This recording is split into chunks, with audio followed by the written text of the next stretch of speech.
Hello and welcome to another edition of Moment with the Mayor. It's our weekly conversation with the mayors of the Low Country. I'm your host, Richard Todd from the Big Talker, 1250 WTMA. And today we talk about issues concerning the city of North Charleston with North Charleston Mayor Keith Summey. Mayor Summey, welcome back. Richard, thank you for having me again. And it's amazing how much happens in a month. So we have so much to catch up on with North Charleston Mayor Keith Summey, and we'll get right to the issues and the topics coming up on this conversation of Moment with the Mayor right here on Comcast C2 next.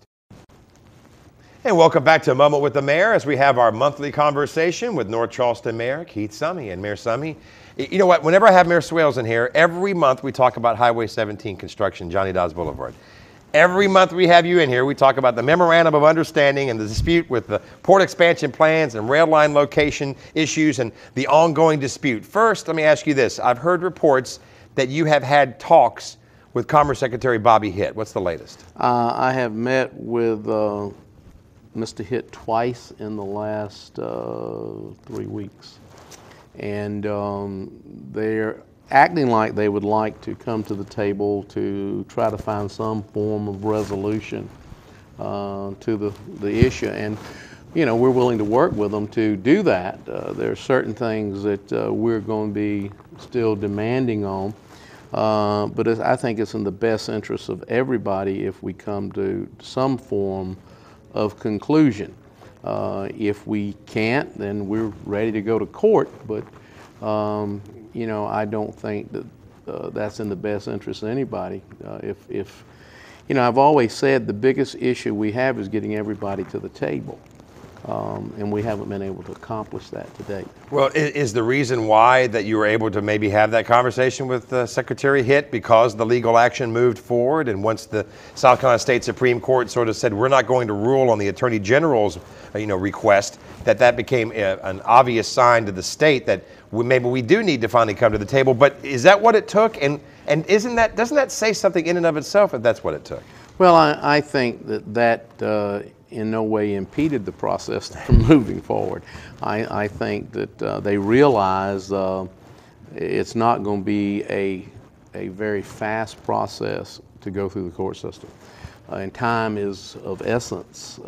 You know, what's going to happen is that the people who utilize the post-Panamatic ships are going to be making a determination shortly which ports they're going to use for those post-Panamatic ships.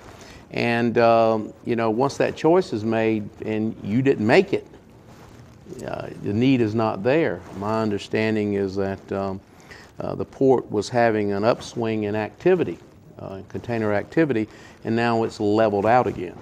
And until they, I think, resolve this, that's the way it's going to be. They're not going to have a lot of growth until they're able to announce whether they're going to actually be able to move forward and deal with these post-Panamatic ships. Has there been any conversation with you and the governor, since the governor has received so much praise for her conversations with Boeing and conversations with the Heritage of Golf, and she's been very critical of the President Obama being AWOL in his leadership in the NLRB situation with Boeing?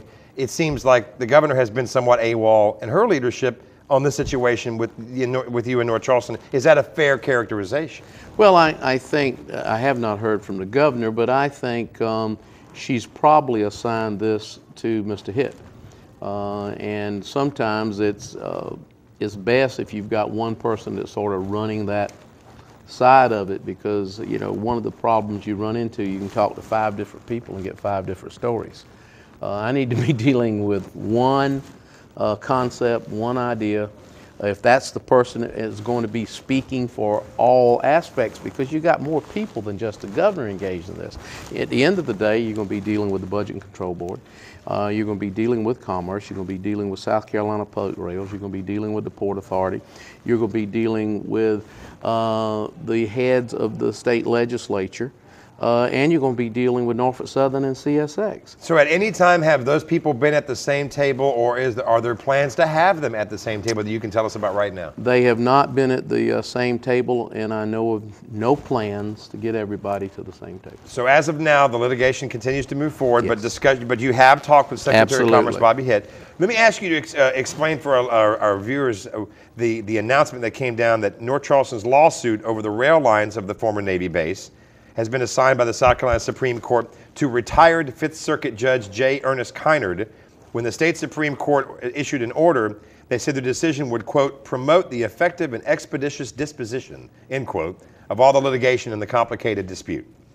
What does that mean in layman's terms for our viewers? Well, I think what they've done is they have assigned it to someone that is retired, but is, from my knowledge that I've been able to get, is a very fair judge, an excellent judge. I think we've lost nothing by it being assigned to him. I think the fact of the matter is, as a retired judge, he owes no allegiance to anybody. And we believe in our case strong enough that the facts will weigh out, and we believe we'll get a fair and equitable decision out of this judge. Any conversations with the State Ports Authority on this? No. They unfortunately have completely stayed out of the dialogue completely. I'm curious to get your reaction as well when reading reporting on this or seeing it on television or hearing it on radio or whatever. There's a lot of aspects. It's a very complicated issue we've talked about many times on this program. But it seems that all the complicated aspects of the issue can be boiled down to one simple thing: keeping your word. And it seems like the reporting on this story ends up being more about, no one seems to mention the MOU, but all the other complicated aspects of it.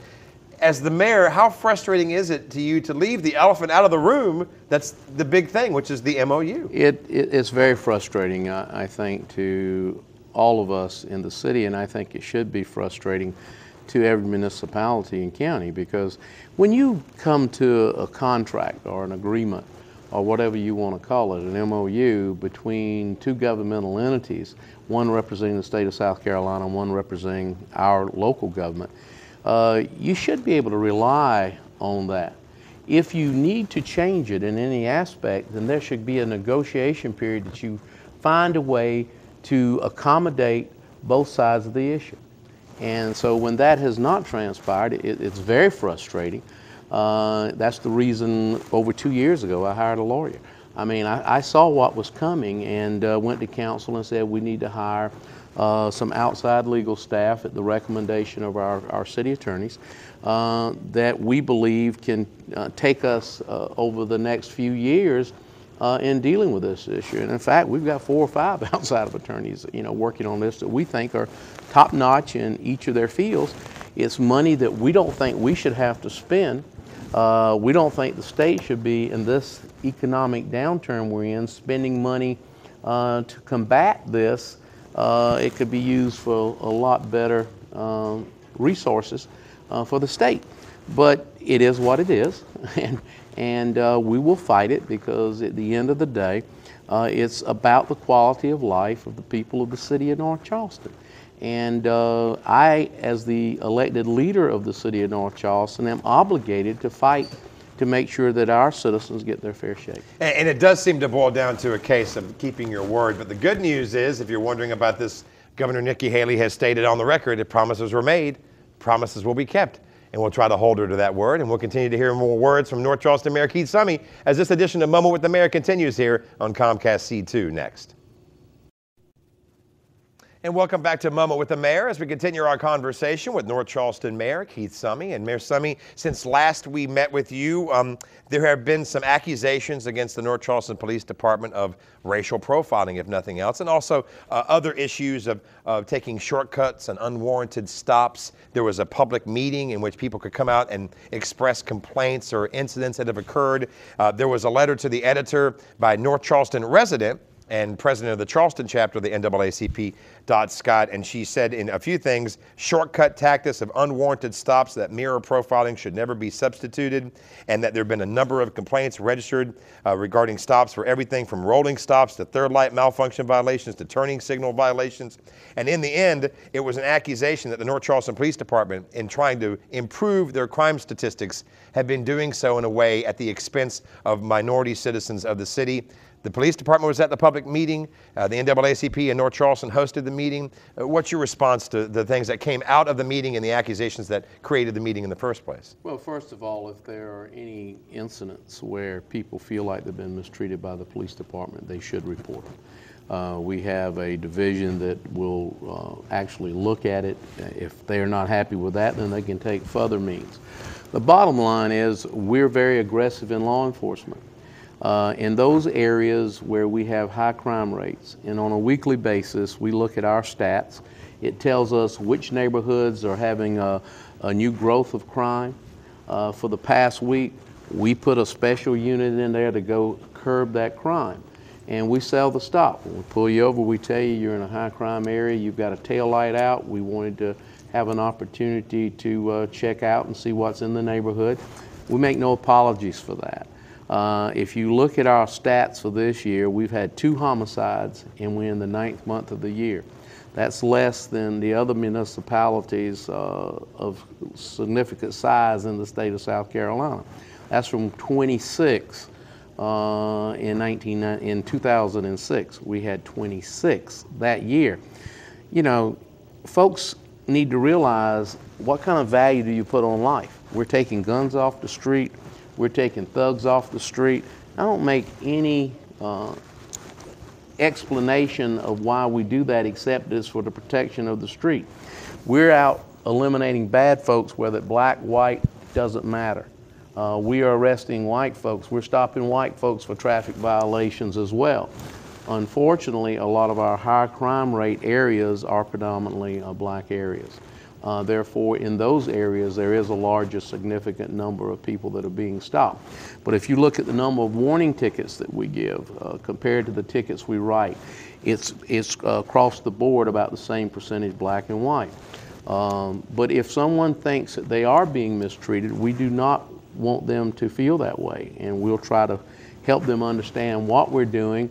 And if we've done something wrong, we'll admit it. And you mentioned the crime statistics. That were some bad rankings for the city of North Charleston absolutely. in the first decade of this century, in the last decades. But in the last 5 years, the city's violent crime rate down 54%, murder rate down 60%, and 80% of the murders in North Charleston are solved. But there was a concern about the fact that 49% of the population of North Charleston are black citizens, but 65% of traffic stops that didn't result in the ticket were written for black citizens that were pulled over. And there was a request that maybe there could be some ability to access information about how many traffic stops are made in a year, the areas of the city where the stops are made, details on the racial percentages of those stops, changes that were noted when it comes to the policy.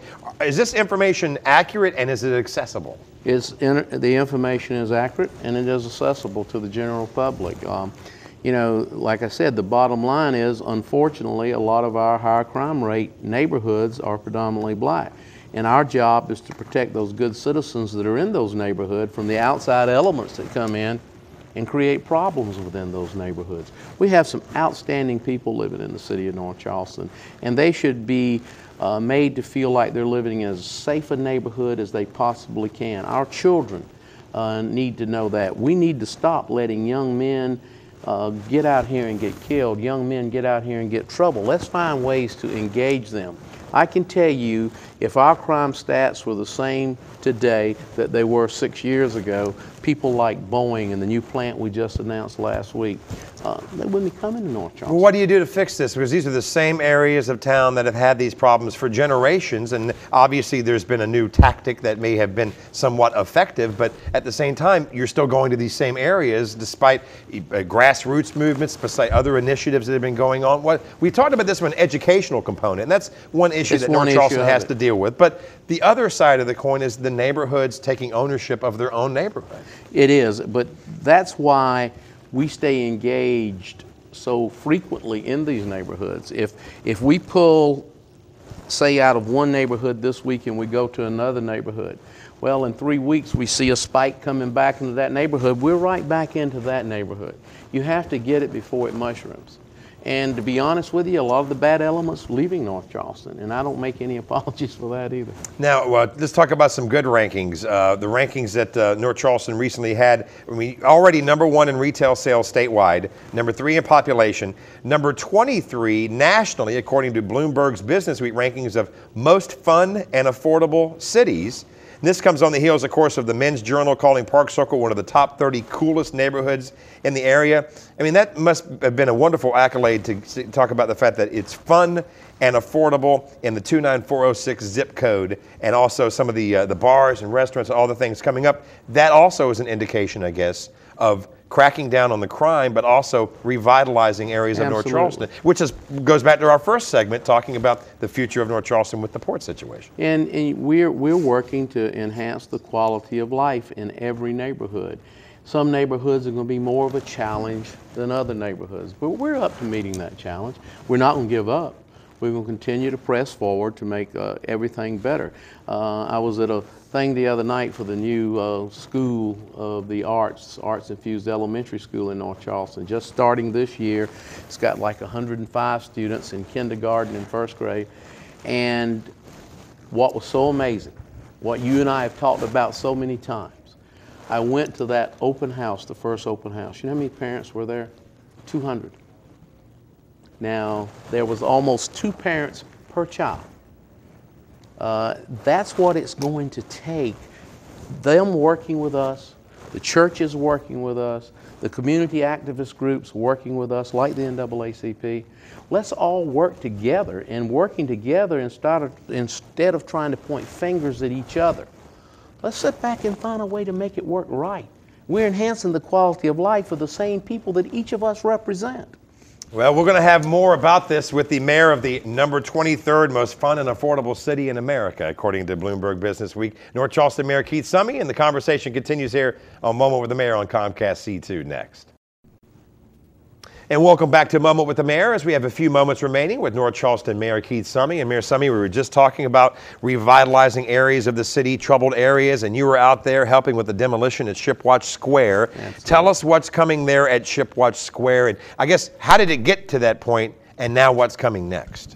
Well, Shipwatch back in the 60s and 70s was a very vital part of our community. I used to take my wife shopping there even before we got married. In the early 70s, I actually ran the security at most of the establishments in that shopping center. But with the malls coming in, they started doing the takeover of where people wanted to go shop. It was the new thing. Now, if you look at the outlet malls and stuff with the open areas, it's a reversal coming back in somewhat. And it got that way as people left the neighborhoods, and then the final blow, I guess, was the Navy base closing. In 93, right. And so, it closed in 96, finally closed, right. And, you know, since then, when Winn-Dixie decided to pull out, most people thought it was because it was a failing store. It was the most successful Winn-Dixie in the state. The problem was they pulled all the Winn-Dixies out within the state of South Carolina. And we were trying to help other developers come in and redevelop that property. The downturn in the economy was the final blow, and nobody could do it. And so we're stepping in to do it. We can't wait any longer. And we've got a contract with a pharmacy to come in on the corner where the bank is today. We are working on a contract with a grocery store. We're also working to have a bank locate. We're working at the potential of working with Charleston County to put the branch library in the shopping center instead of on the corner. You've been to that library. Mm-hmm. It's antiquated. It's old. It's been there forever. Doesn't have the electronics that it needs to make it a successful library. We're going to come up with a fix that makes it work. The church at the rear of the property is working with us. We're excited about the potential of that becoming a catalyst for redevelopment. You've got the housing project at Hope, the Hope 6 project that went in Horizon Village is absolutely wonderful. Now if we can get this retail portion of it going, you're going to see that change that happened on Montague Avenue start happening in that Rivers Avenue corridor. And the timetable for this? We will have complete demolition within the next 3 to 4 months. And then we'll start moving forward with the construction phase, the actual layout of the property and construction phase. Let me move to another subject, and that is whether or not the City Hall at North Charleston will have wind turbines on the roof. I'm a big fan of wind and solar power, but there's also a cost-benefit analysis that you can do. And there are some that saying that no, North Charleston City Council wants to put wind turbines on the roof, that in the end, the cost of the installation of these and equal to the annual savings and how much it would take to pay back for that infrastructure improvement and the installation and more, that it's not a benefit, that it's more a statement of green energy than an actual benefit to the city of North Charleston. Well, I don't think anybody's going to tell you that green energy is less costly than petroleum or coal-based energy. It is cleaner. It's better for the community. It's better for the environment. The only thing that happened to us is we were mounting these where they would get constant air from the air conditioning units, and the air conditioning manufacturer wants it to be tested completely by them and all this before they allow us to do that. So we're now having to remount them to where they're just mounted on the roof and catch the natural wind. We were looking for permanent wind from the air conditioning units, but it still will work, and you got to remember we used a grant to do this. But we believe that it's hard for me to ask new people coming into the community, both in a residential segment or in an industrial or commercial segment, to go green if we're not willing to go green. I think we have to set the example. And we've received 2 national awards for green development in the last year.